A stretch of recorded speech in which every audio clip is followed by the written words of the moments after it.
What up, YouTube? Back at it again. We are looking at Chapter 7. This looks like it was just off the live, so it's not refreshed yet because I got chat right there. I recognize some of these people. Cool. If you're new here, if you're not new here, run over to REN's page. Please go like and subscribe. If you like what I do, please like, comment down below, subscribe. Appreciate it very much. It does help out the channel. Well, we're closing in here. We've done, we've got a couple days here, so, or one day here. Right?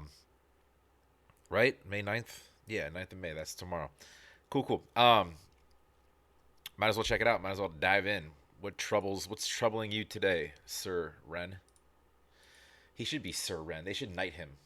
I'm gonna call the Queen.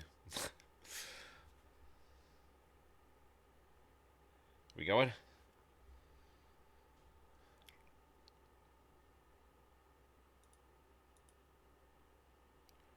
Oh, do I have to sit through like an intro? The doctor in Brussels. What the fuck is happening? Before he even had the test results, the doctor in Brussels glanced up from the form he'd asked me to fill out, and he said, "You have Lyme disease. We can run the tests, but I'm certain of it." I'd heard of Lyme in passing during my hours trawling the internet, but I'd never spent long diving into it. It was an extremely rare disease in the UK that you can get from tick bites, so it never really came across my radar. I sat there, puzzled for a moment. I said, can I get better? He said that many people go on to recover, some don't. Right. I wanted to ask him so many questions, but my mind at that moment was totally blank. The test results eventually came back, sure enough, positive for Lyme, and the co-infection Bartonella, along with many other biomarkers which suggested autoimmunity and immune dysfunction. My whole life, I'd been waiting for this moment, to have something printed on a piece of paper that showed that I wasn't actually fucking crazy, that I could shove in the faces of anyone who'd made me feel like a hypochondriac or like a head case. But when the moment finally came, I felt numb. It was hard to rejoice. I had the lingering PTSD from the psychotic meltdown the year before, which made it pretty hard to break into the realms of happiness. Instead, I did what I always do. I got home, and I took to the internet, and I researched the best ways to escape. The summer that I got sick, I spent 2 weeks camping in a small festival in Dorset. One night, me and friends decided to climb a nearby hill to build a bonfire in the woods. On the way there... Sorry, I was just trying to pause it, and I was on the wrong window, and it stopped the recording there. I thought it was funny. It was like, as soon as you learn your immune deficiencies and what all's going on with you, the first instinct is to go off to a music festival and go camping. That's very interesting. I don't know that I'd go that route, with regards to not knowing exactly how my immune system is going to react to a foreign camping adventure. I mean, we all know festivals are probably the cleanest thing that you can do with your free time, if anyone's ever been. So I get it.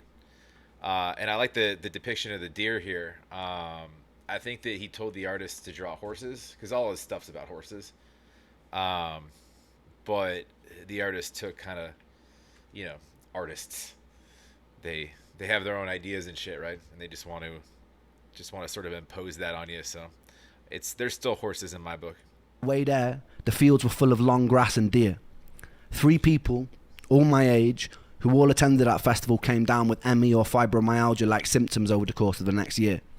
One was a friend of the family who was shut in a dark room for years because the light would be too intense for him. Before that festival, he was bursting with life, a successful capoeira dancer, reduced to a zombie. Lyme disease seemed to be as much of a medical labyrinth as ME was. On one side, there was a whole host of specialists who believed Lyme bacteria becomes chronic, evades the immune system response, can sometimes evade testing, and leads to debilitating symptoms unless treated with a long course of antibiotics. On the other side were doctors who claimed that Lyme can't persist. It's easily treatable with a 2-week course of doxycycline, and further symptoms following that must be due to an autoimmune response triggered by the Lyme, or perhaps an unrelated, undiscovered cause. I educated myself as best I could on all theories, trawling through research papers on PubMed, conversing people in support groups, often contacting leading Lyme scientists via email or phone to ask them questions.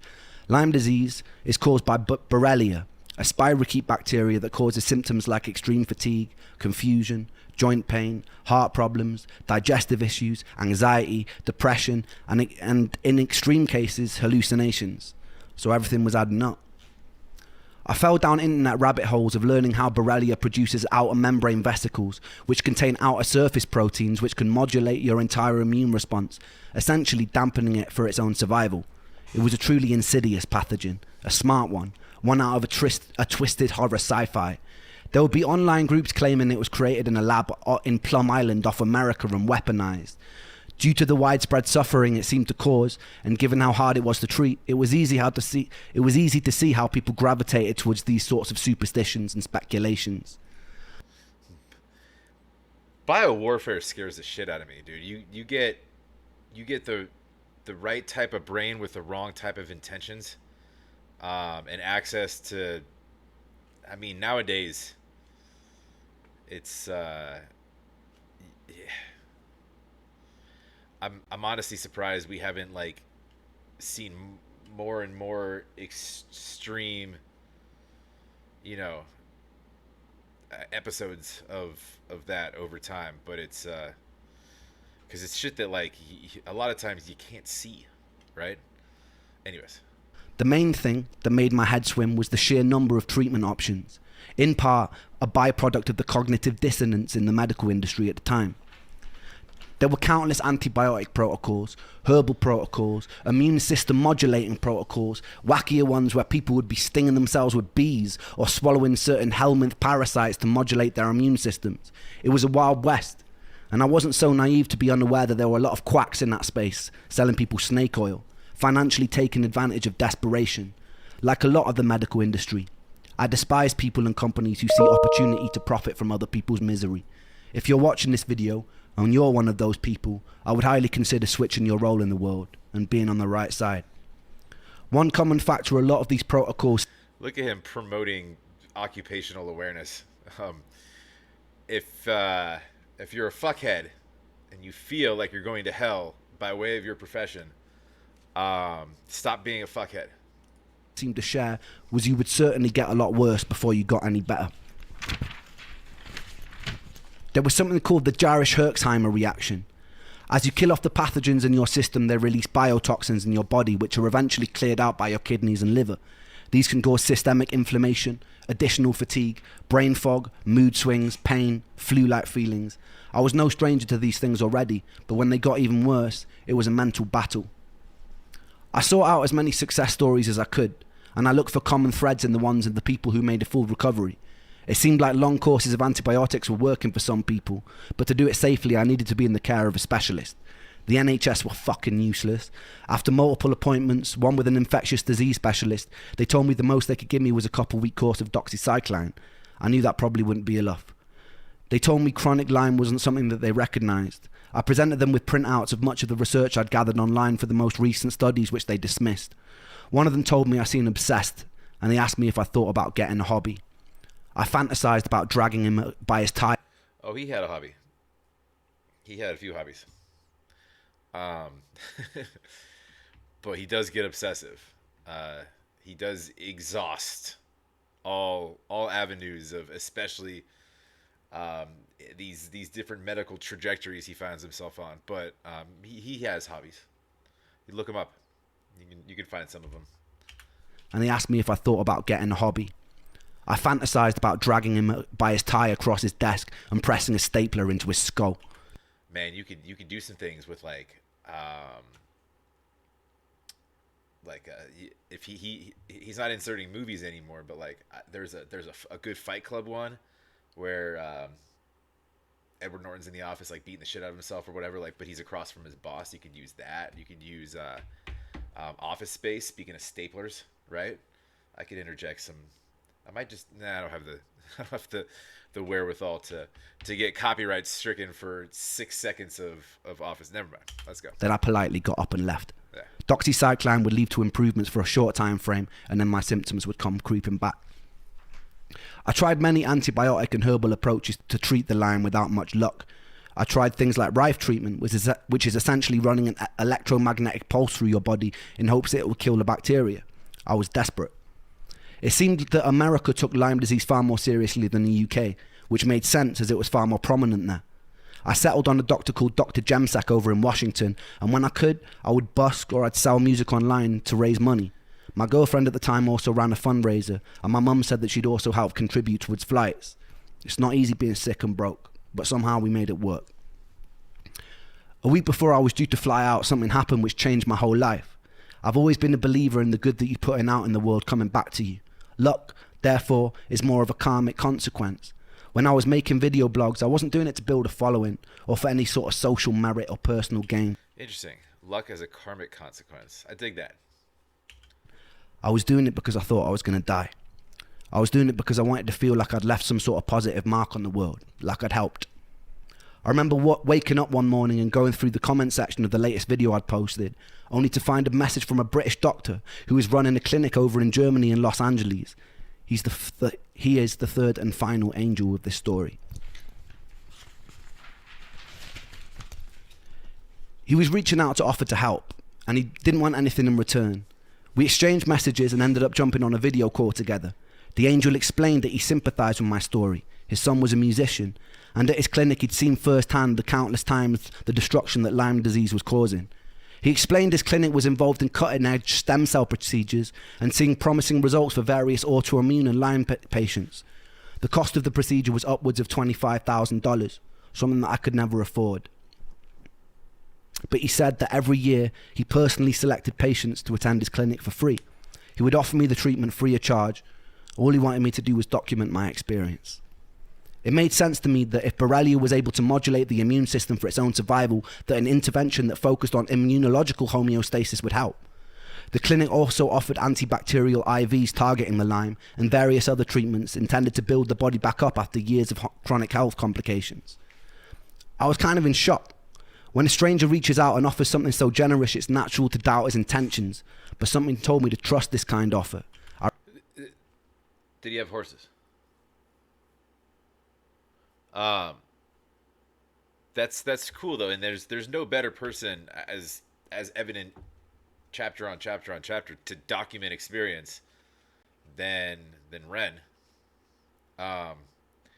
He might make a little ditty about it for you, or many of them.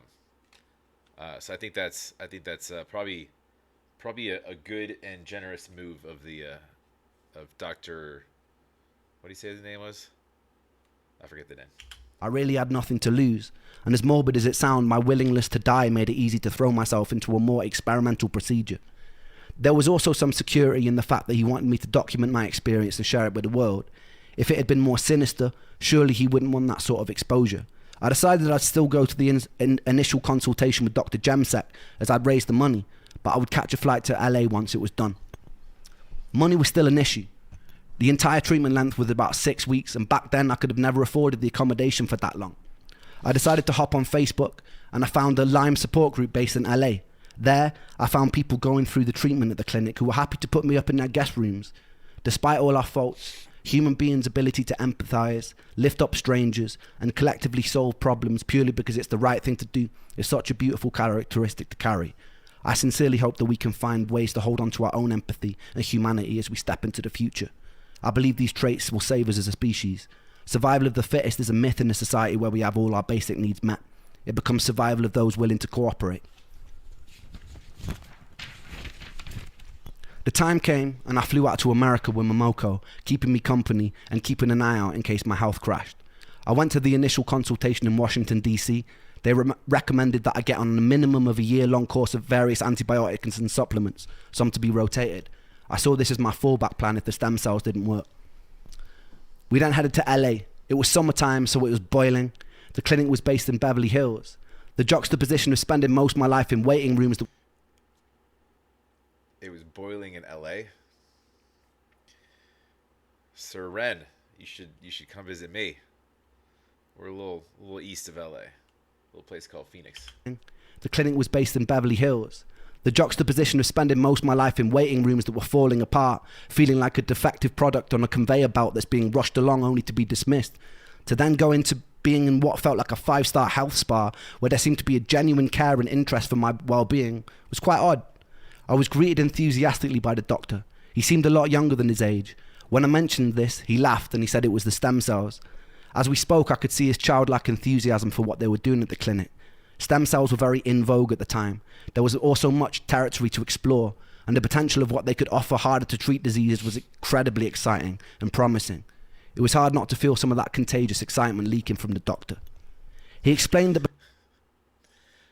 Leaking from the doctor. His choice of words. I mean, especially when I spent the last video making poop jokes. Now we got leaky doctors.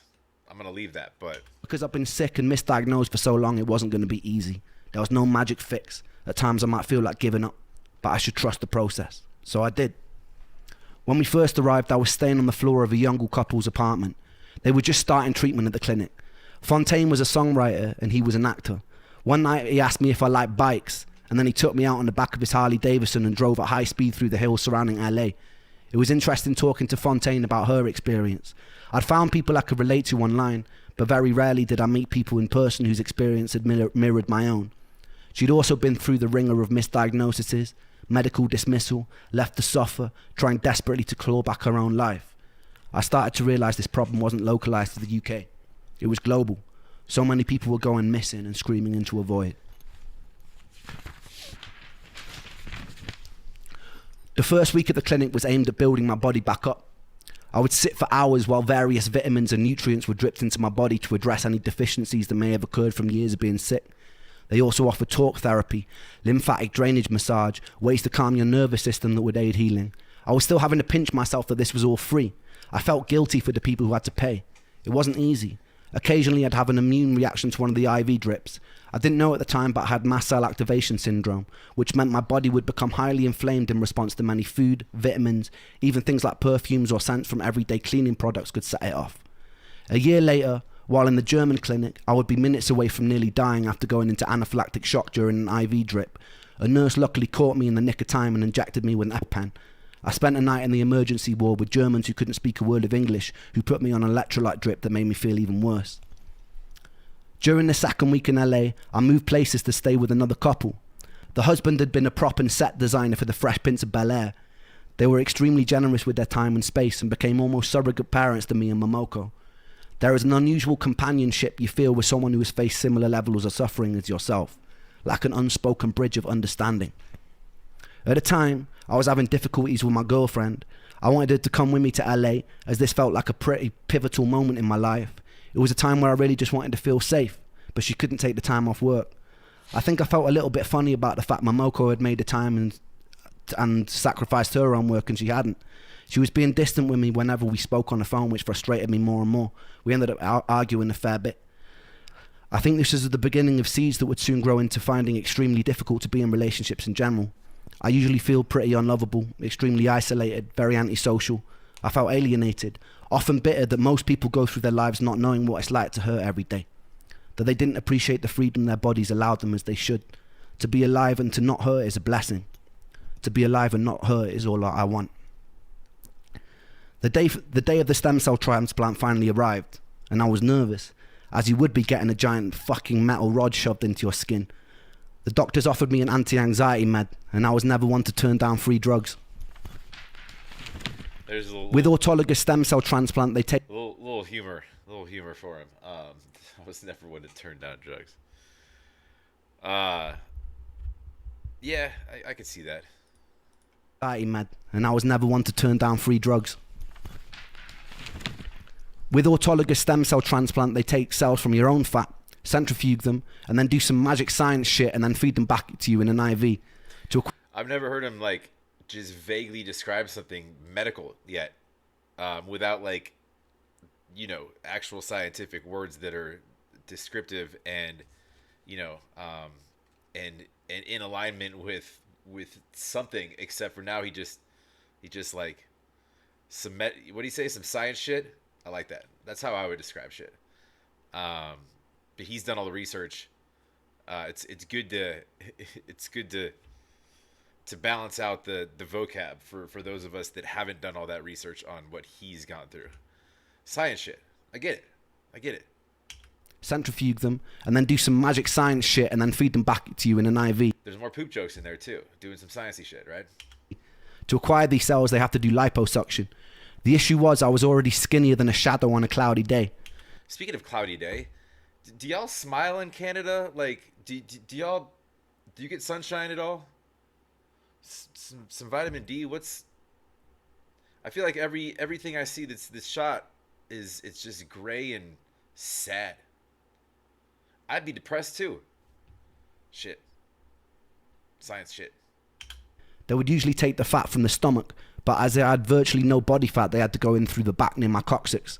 They spent about 20 minutes sawing away at your insides and separating your muscle from fat. Then they inject you with a liquid that breaks it down and they suck it back out. Fresh for the stem cell harvest.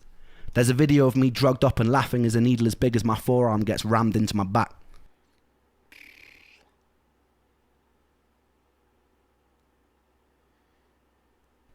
I returned home pretty bruised up, but full of hope. Like they're digging for gold, and so I'm pretty kind of bruised up. I've got these two little holes here where they took the stem cells out and they put them back in my arm. Don't lie, my guy. You tried to pierce your little tramp stamp area. We know what you were doing.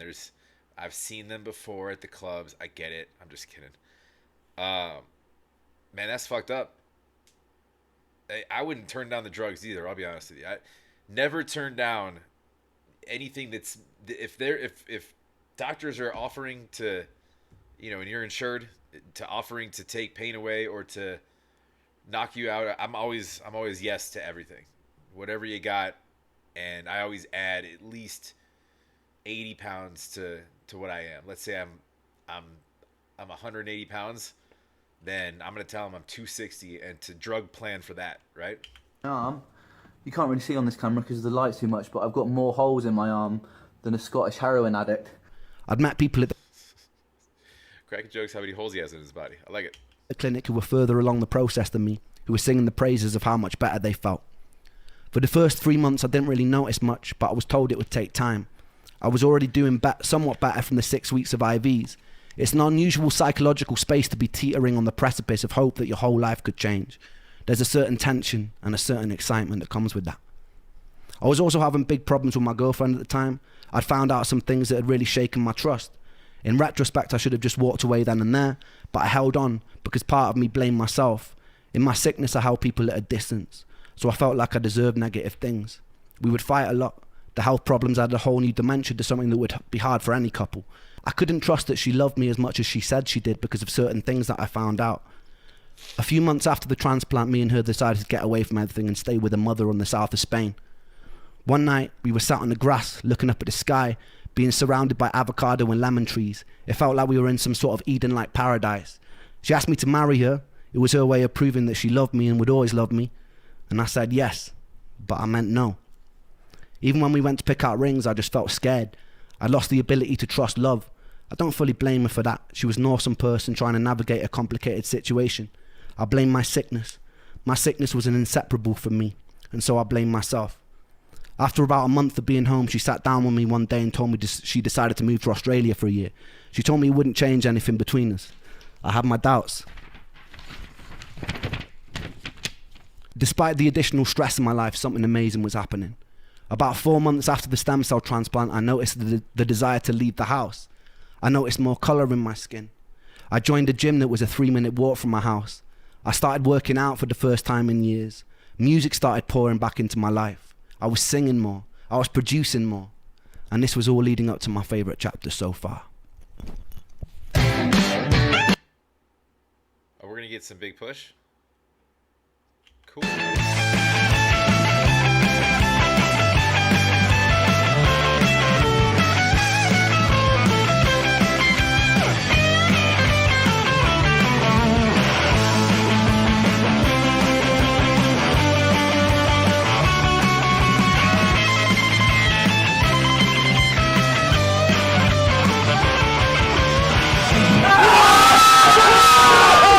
That's when he hit number 1, and they got the call, right? I think so, yeah.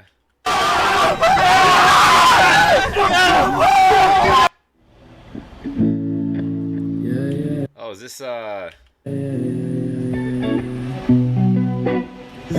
Blind Eye? He talked about this on the last one. It's a great song. Shout out to Sam. It's like I don't work, no.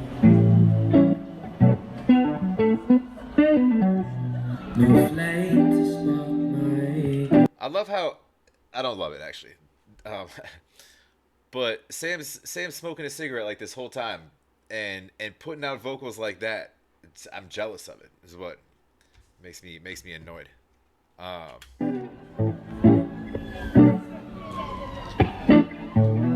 Nike's laced in dirt. Shit. I feel like I'm treading on my own soul.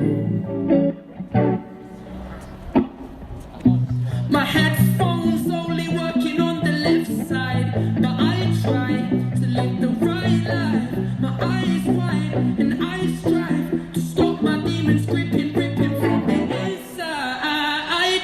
This road is dark and I can't find the batteries for my flashlight. I'm blind-eyed and outside.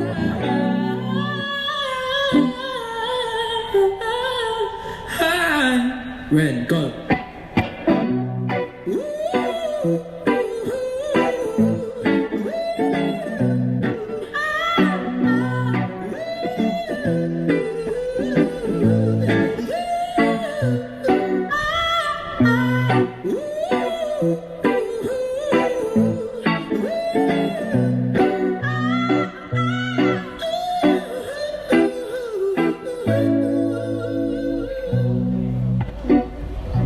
These drugs don't work.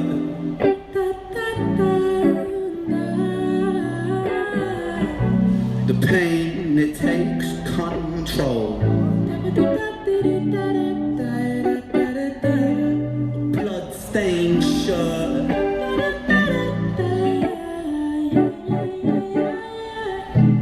I feel like I'm always being chased by the devil. Yo, I try to talk, but I can't seem to get my spoken words right. And I try to keep my stutter alive. And this life, it can be ish, right? Cut you like a flick knife, twist and make you sick, right? Yes, the people in the background. I forgot how much I love them. I love these two in the parking garage too, man. Y'all have those little action figurines. I seen it. These two though. It can be ish, right? Cut you like a flick knife, twist and make you sick, right? And I felt maybe I'll be better off alone. And so I redirect the calls from my phone. I learned so many lessons from depression, but in essence I'm just wishing that these bad thoughts were gone.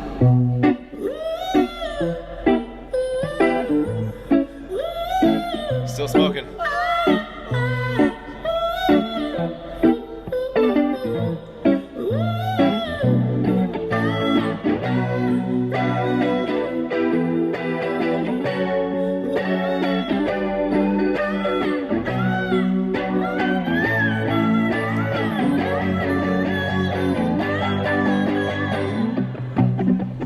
Let's wait on this verse, it's actually that. Sometimes I guess, sometimes it's when it's like time is against me. In my mind, I kind of mind it, though my mind, it tortures me. But I shine, cause when I shine, it's like my shines, they set me free. And I rhyme, I shine so bright, these rhymes come out of me. Times I bleed, times I crawl, times I slip, times I fall. Times my back's up against the wall, so hard that the whole building could fall. Times I bruise, times I break, times I'm true, times I'm fake. Times I'm when the forward is to open and just swallow me for goodness sake. I think I'm gonna break, cause the ache in his face. I'm awake in the wall full of days. Blessing the breaks, when the breaks they break. And I'm trying my universe into a leg in the way. Wait, and the world don't wait, we make mistakes when it's all at stake. We eat our cake, sometimes no time for double taste. But that's just the way life goes sometimes. But I don't wanna end up in the gutter being bad, with my trouble face down in the pocket where the sun don't shine. I'm giving on the back, on the track, and the top, and it's like no peace. Looking at it with this one pattern, and I'm praying. Oh Lord, take this pain away.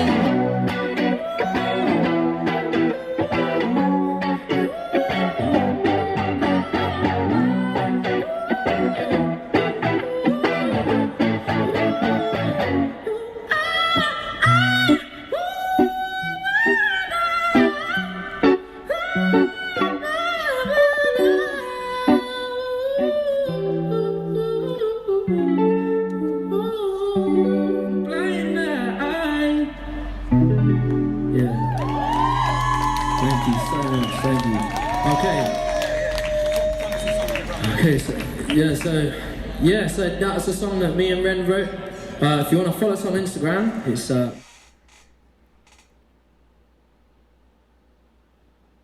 Now we get to chill for another minute and a half. Cool. Um, I would have planned a story for this. I used to tell stories on shorter videos. I don't think I'm gonna do that right now though. I got stuff to do. I'm hungry. We got nothing left. Is this because this was live? Just letting chat kind of talk it out. What's chat got to say? So much love.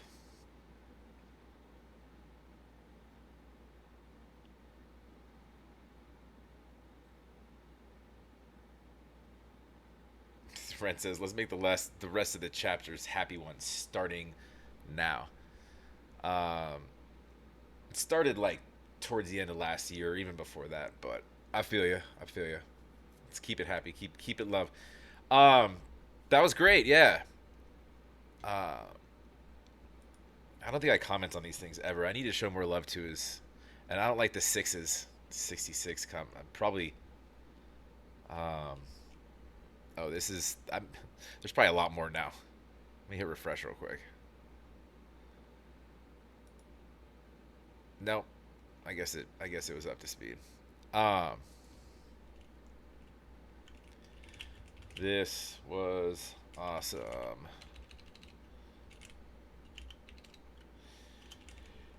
Love blind eyed.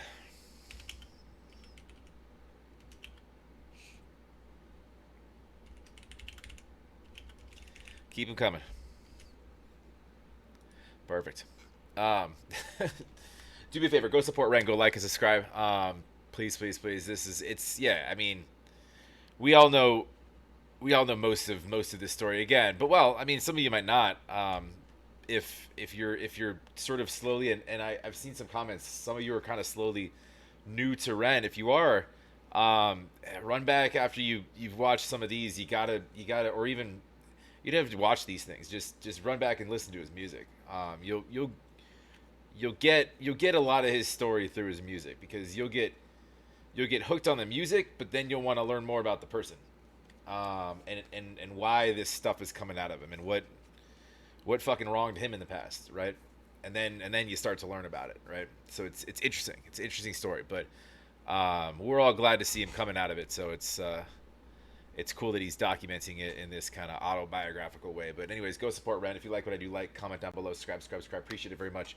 It helps out the channel. We'll catch you on the next. Have a wonderful rest of your Wednesday.